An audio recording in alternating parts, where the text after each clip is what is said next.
Et yo, aujourd'hui, on se retrouve pour la suite de la planche du Twin Tip. Donc comme vous pouvez voir, ça fait quelques jours que ça a durci.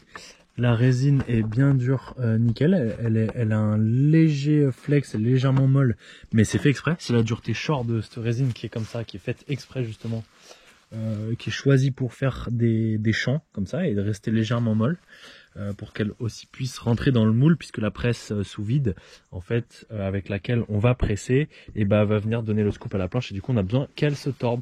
Voilà, donc on ressort la ponceuse avec un grain 120 et l'idée ça va venir être de mettre tout à plat nickel, parce que ça va être le dessous de la planche, donc on veut que ce soit bien plat, bien propre, comme ça on va pouvoir en fait mettre ça sur le moule et envoyer en fait la presse sous vide pour donner la planche et mettre toute la résine et la fibre.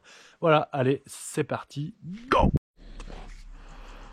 Et voilà, yo, c'est parti.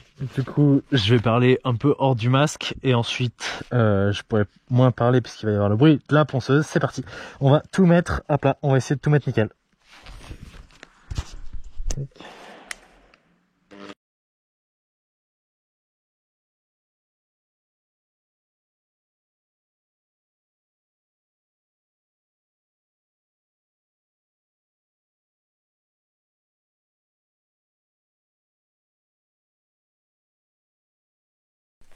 Alors, la principale difficulté que vous allez rencontrer en ponçant, c'est qu'en fait, il y a une très forte différence de densité entre la résine et le Polonia.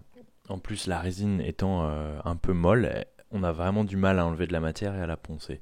Donc il faut prendre un grain assez élevé et vraiment travailler avec la ponceuse, la polisseuse de biais pour vraiment juste entamer la résine, parce que à plat, en fait, ça va venir poncer que le bois et puis pas toucher la résine ou très peu. Le mieux, une fois que vous avez enlevé les principales aspérités, c'est en fait de prendre un rabot. Parce que l'intérêt du rabot, c'est que lui, les différences densités, il n'en a rien à faire. Il trace tout droit et en fait ça permet de faire quelque chose de vraiment très propre au rabot. Et on peut, si on veut, venir finir un tout petit coup à la ponceuse après par-dessus. Mais en fait, c'est même pas nécessaire si on a fait du bon travail avec le rabot. Ça fait une surface qui est très plane et qui est très propre derrière. Donc voilà, moi je travaille au rabot dans le sens du bois, ça marche vraiment, vraiment nickel et ça fait quelque chose de très propre. Il faut bien faire attention à enlever les poussières avec la main, voilà, pour pas marquer, je vous en reparle tout de suite après. Mais en gros, avec le rabot, ça fait un super job. Grosse session ponçage, rabot et reponçage. Donc voilà, on a une surface, ça va être le dessous de la planche, qui est beaucoup plus lisse et beaucoup plus propre.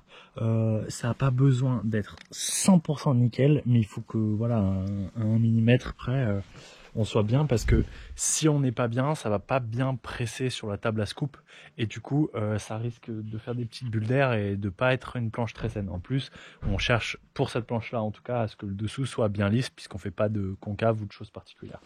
Donc voilà, le dessous qui a été bien nettoyé. Le dessus est encore brut. Je la pose pas parce que vous voyez, une fois qu'on a bien travaillé, il faut pas qu'il y ait des petits, même des petits bouts de bois, des petites choses sur la table. Le Polonia, c'est assez, la densité est quand même très faible et du coup ça va marquer. Donc on va éviter absolument de marquer. Du coup pour le moment on le pose pas, on en prend vraiment soin. Et vous voyez que le dessus pour le moment c'est que du bois, ça n'a pas du tout été travaillé encore. Donc on viendra travailler le dessus dans la prochaine vidéo, parce qu'en plus on va devoir poser les inserts, préparer les trous pour les ailerons. Bref, il y a encore pas mal de boulot avant de commencer à réellement attaquer le shape. Allez, pensez à lâcher un gros pouce bleu, à partager la vidéo, à vous abonner. Je vous dis à la prochaine dans la suite des vidéos sur comment fabriquer un Twin Tip.